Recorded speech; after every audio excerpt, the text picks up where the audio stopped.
श्री महाप्रज्ञ गुरवे नमः। ओम श्री महाप्रज्ञ गुरवे नमः। ओम श्री महाप्रज्ञ गुरवे नमः। ओम श्री महाप्रज्ञ गुरवे नमः। ओम श्री महाप्रज्ञ गुरवे नमः।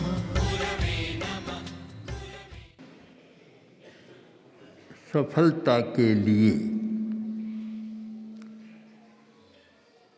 आवश्यक है आत्मनिरीक्षण, चाहे वह कर्म का क्षेत्र हो और चाहे धर्म का क्षेत्र हो। जो व्यक्ति आत्मनिरीक्षण करता है, अपनी प्रवृत्तियों का विश्लेषण करता रहता है, अपनी प्रवृत्तियों के बारे में चिंतन करता रहता है, सोचता है, तो वह बहुत सफल हो जाता है, आगे बढ़ जाता है। जो व्यक्ति अपने प्रति आँख मूंद कर चलता है, केवल दूसरे को देखता है, वह विफल होता है। विफलता का सबसे बड़ा सूत्र है, सफलता का स्वर्ण सूत्र है आत्मनिरीक्षण, और विफलता का स्वर्ण सूत्र है आँख मूंद कर चलना। बस आँख मूंदे रहना, देखना ही नहीं, वह सफल नहीं हो सकता, आगे नहीं बढ़ सकता, और शांति में भी नहीं रह सकता, सुखी भी नहीं रह सकता। तो एक प्रश्न पूछ लेना उचित होगा कि मेरा कषाय मंद है या तीव्र? कभी आत्मनिरीक्षण किया या नहीं किया? अगर किया है तो बहुत अच्छी बात है, नहीं किया है तो करना चाहिए, क्योंकि तीव्र कषाय वाला हिंसा में ज़्यादा जाता है, और कषाय मंद है वह अहिंसा की तरफ जाता है। अब पता कैसे चले,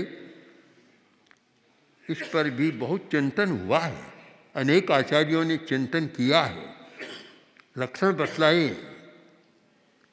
कि प्रिय वचनम, एक व्यक्ति प्रिय वचन बोलता है, कभी कटु वचन नहीं बोलता, चाहे अनुकूल परिस्थिति हो चाहे प्रतिकूल परिस्थिति हो, चाहे सामने वाला शांति से बात कर रहा हो और चाहे गुस्से में आकर बात कर रहा हो, वह कभी अप्रिय वचन नहीं बोलता, कटु वचन नहीं कहता, दूसरे को बहुत आक्रोश पैदा करने वाली बात नहीं कहता।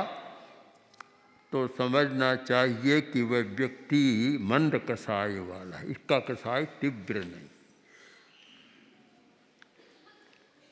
एक लक्षण, बहुत सुंदर लक्षण है कि जो कटु वचन नहीं बोलता। मैंने अनेक बार अनेक लोगों को एक संकल्प कराया, वर्ष भर का संकल्प, कि केवल एक संकल्प, उपवास न करते हो कोई बात नहीं, मांस खमन करो या न करो कोई बात नहीं, छोटी मोटी तपस्या करो या न करो, किंतु एक ले लो कि वर्ष भर में एक बार भी कटु शब्द का प्रयोग नहीं करूँगा, कटु शब्द नहीं बोलूँगा। मैं मानता हूँ कि ये 6 मासी तप से भी ज़्यादा बड़ी बात है। 6 मासी की तपस्या करता है, गुस्से में तत्काल आता है, कषाय तीव्र है, तो जो मिलना चाहिए वह नहीं मिलता। एक मास खमन की तपस्या से नहीं मिलता, वह कषाय शांति से मिल जाता है, उससे ज़्यादा लाभ होता है। प्रसिद्ध बात है, सब जानते हैं कि वे धोबी और मुनि की टक्कर हो गई और टक्कर लगी, साधु तपस्वी था, गिर गया, उठा और उससे ही बोला अंधा है देखकर नहीं चलता। तो फिर धोबी कम क्यों था? वह बोला जब साधु ऐसी बात कहता है कि अंधा है देखकर नहीं चलता, तो धोबी ने दो चार बातें और सुना दी। काफ़ी टक्कर हो गई और अपने स्थान पर चले गए। साधु तपस्वी था, देवता भी उसके पास आता था, और जब स्थान में पहुंचा और शांत हुआ तब देवता आया और नमस्कार किया। मथेन बंदामी के देवानु प्रिय कहाँ चले गए आज? कहाँ? मैं तो कहीं नहीं गया था, आपके साथ ही था। नहीं नहीं, साथ कहाँ थे? साथ होते तो ऐसी दुर्घटना नहीं होती, धोबी मुझे पीटता नहीं। मेरी उसने तो जो कुछ कर दिया, मैं तो साथ था। तो जिस समय वह धोबी आए उस समय कि मुझे ये पता नहीं साथ क्या देखा, कि मैंने देखा कि दो चंडाल लड़ रहे। मैंने तो चंडालों की लड़ाई देखी थी। जब कसाय तीव्र होता है तो साधु को भी चंडाल कहने में संकोच नहीं होता। तीव्रता आती है उस समय साधु तो नीचे चला जाता है। तो प्रिय वचन, टक्कर लग गई तो लग गई, प्रिय वचन का प्रयोग हो, ये बहुत जरूरी है। और इससे पता चलता है, स्वयं आत्मनिरीक्षण, दूसरे को बताने की जरूरत नहीं, स्वयं आत्मनिरीक्षण करें कि मेरा कसाय तीव्र है या मंद, मैं प्रिय वचन बोलता हूँ या कटु वचन बोलता हूँ। अगर प्रिय वचन बोलता हूँ तो मान लेना चाहिए कि मेरा कसाय मंद है, और कटु वचन बोलता हूँ तो मानना चाहिए कि अभी मेरा कसाय तीव्र है और मुझे उसे मंद करने का प्रयत्न करना चाहिए, उसकी साधना करनी चाहिए। एक लक्षण और, क्षम करणम, क्षमा करण। जो व्यक्ति क्षमा करना जानता है तो मानना चाहिए कि उसका कसाय मंद है। जो व्यक्ति क्षमा करना नहीं जानता, एक बार थोड़ी बात हो गई, गांठ खुलती नहीं है, स्मशान में खुलती है शायद, पहले खुलती नहीं है, तो मानना चाहिए कसाय बहुत तीव्र है। और एक व्यक्ति ऐसा होता है कि कोई किसी से कुछ हो गया, 2 मिनट में बात समाप्त कर देता है, समाप्त करता है। क्षमा करना बहुत बड़ी बात है, बड़प्पन का लक्षण है और मंद कसाय का लक्षण है। किंतु एक बार हो गया, अब हम साथ रह ही नहीं सकते, बस साथ नहीं रह सकते, क्योंकि अब एक ऐसा हो गया। इस दुनिया में कहाँ जाओगे? दुनिया में जाओगे कहाँ? आखिर है कहाँ? सब जगह यह तो होता है कि आदमी आपस में बोलचाल करते हैं, लड़ते भिड़ते हैं, सब कुछ करते हैं, कहाँ जाएगा आदमी? क्षमा के बिना कोई साथ में रह नहीं सकते। चाहे पिता पुत्र है, माता पिता है, चाहे पति पत्नी है, भाई बहन है, कोई भी संबंध हो, चाहे मित्र हो, और चाहे भले ही साधु हो चाहे साध्वियाँ हो, समणियाँ हो, कोई भी हो, समण हो, कोई भी हो, आखिर दुनिया तो सीमित है। कितनी बड़ी है? बहुत बड़ी नहीं है।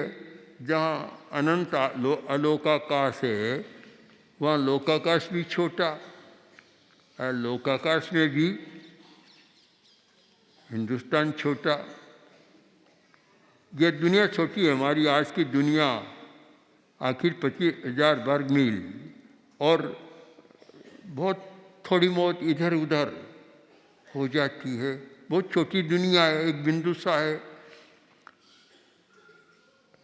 यहाँ से देखें और जो खगोल शास्त्री देखते हैं सूक्ष्म दर्शनों के द्वारा, दूरदर्शन के द्वारा, तो असंख्य निहारिकाएं और सैकड़ों प्रकाश वर्ष की दूरी पर ग्रहों को देखते हैं। सैकड़ों प्रकाश वर्ष इतना बड़ा होता है कि जिसका गणित करना भी बड़ा कठिन है। इतनी दूरी पर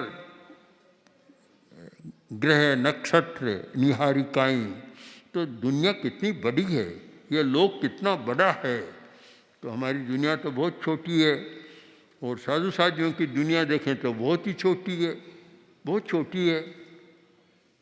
तो उसी दुनिया में रहना है, उसके में रहना है, तो आखिर कहाँ जाएगा। अगर एक बात सीख ले कि कसाय को मंद करना है तो कहीं भी जाने की जरूरत नहीं। और उसमें ये दो बातें जो अभी बतलाई, एक तो प्रिय वचन का अभ्यास और एक क्षमा करने का अभ्यास। किसी ने कुछ किया, भूल हो गई, बस 2 मिनट में बात समाप्त।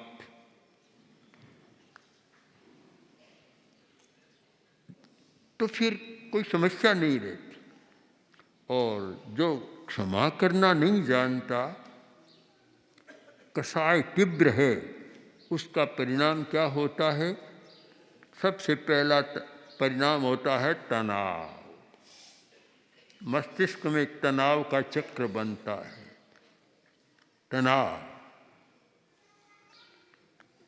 किसी ने कुछ कर दिया और वह क्षमा करना जानता है तो उसके दिमाग में बात समाप्त हो जाती है, कोई तनाव नहीं होता। किंतु जो क्षमा करना नहीं जानता, उसके दिमाग में तनाव पैदा होता है, और वह तनाव फिर बीमारी पैदा करता है, संबंधों को बिगाड़ता है, आदत को भी बिगाड़ता है। बहुत महत्वपूर्ण बात है क्षमा करण, क्षमा कर देना।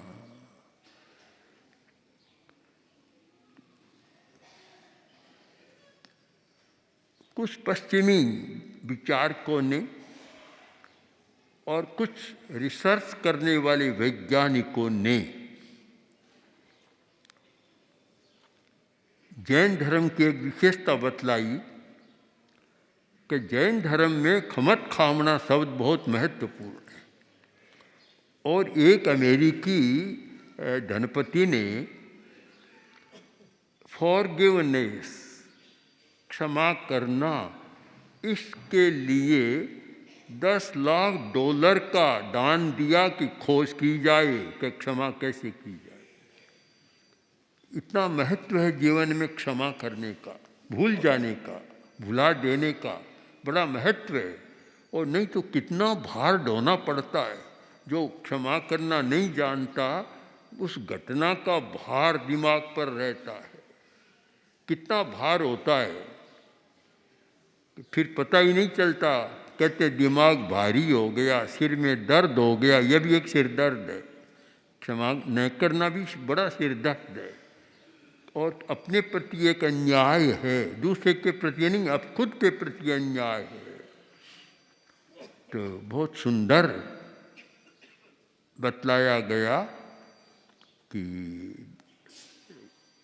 आत्मनिरीक्षण करते समय देखो कि मैं क्षमा करना जानता हूँ या नहीं जानता हूँ, घटना को भुलाना जानता हूँ या नहीं जानता हूँ। अगर जानता हूँ तो मेरा कसाय मंद है, और नहीं जानता तो मेरा कसाय तीव्र है, और मुझे उस और साधना करनी चाहिए। तीसरी बात, गुण ग्रहणम। जो व्यक्ति गुण ग्रहण करना जानता है तो समझना चाहिए कसाय मंद है। जो व्यक्ति गुण ग्रहण करना नहीं जानता, दूसरे का गुण ग्रहण करना जानता ही नहीं, अपने आप को ही परिपूर्ण मानता है, तो मानना चाहिए कि कसाय तीव्र है। बहुत कम आदत होती है जो गुणों को ग्रहण करे, दूसरों की विशेषताओं को बताए, अपनी प्रशंसा में ही अपप्रशंस करना, अपनी श्लाघा करता है तो मान लेना चाहिए कि कसाय तीव्र है।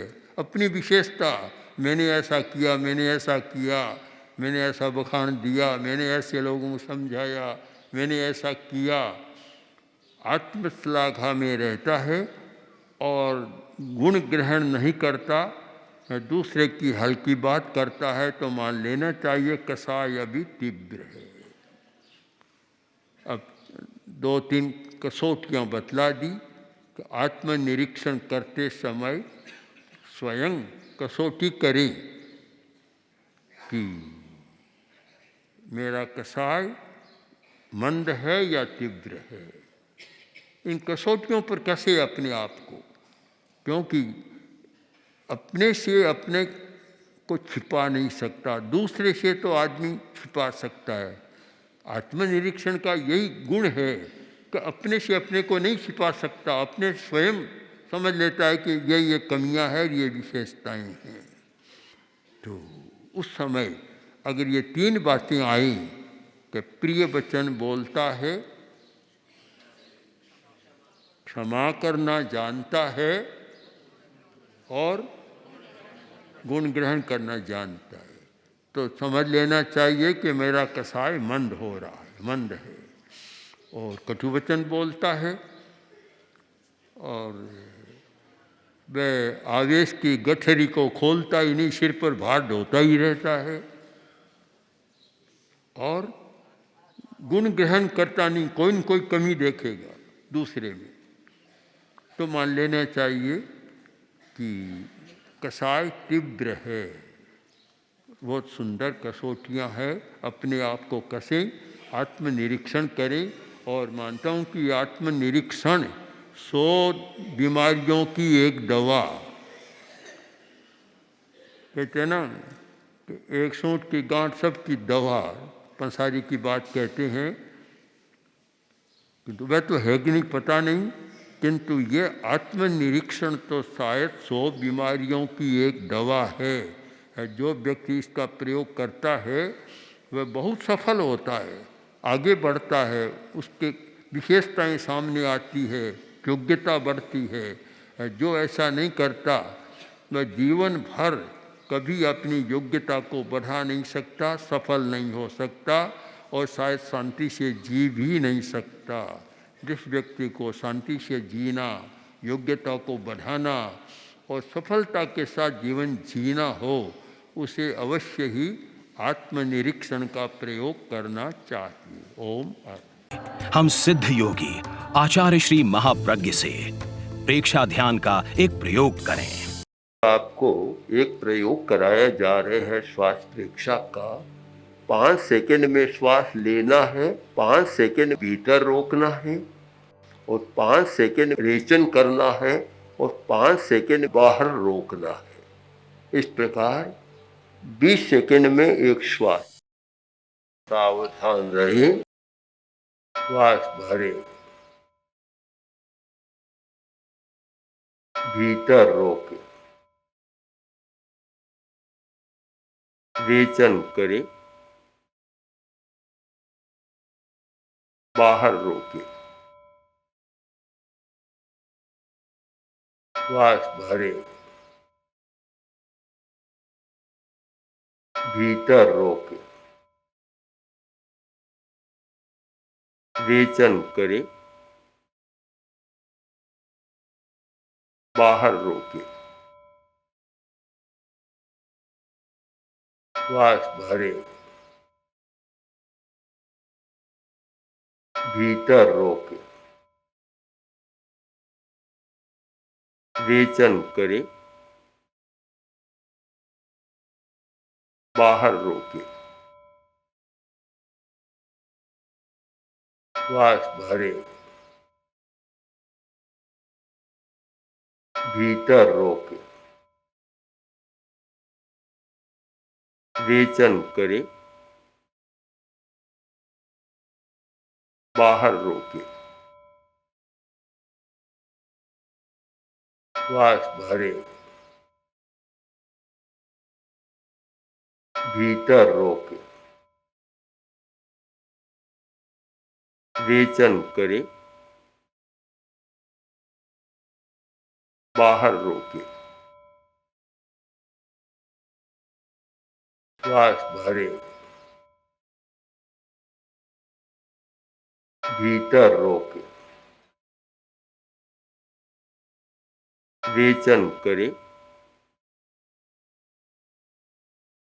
बाहर रोके, श्वास भरे। प्रयोग संपन्न। तो ये ध्यान के बहुत छोटे प्रयोग कराए हैं और इनका स्वयं बार बार अभ्यास करें तो एक अच्छा अभ्यास हो सकता है। ओम आसम।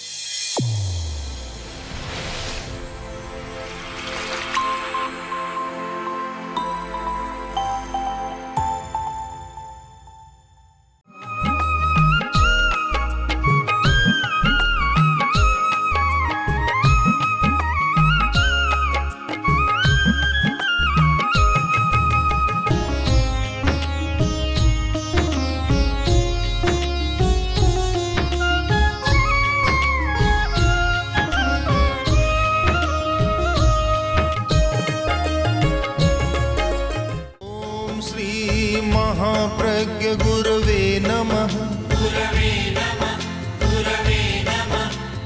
ॐ श्री महाप्रज्ञ गुरवे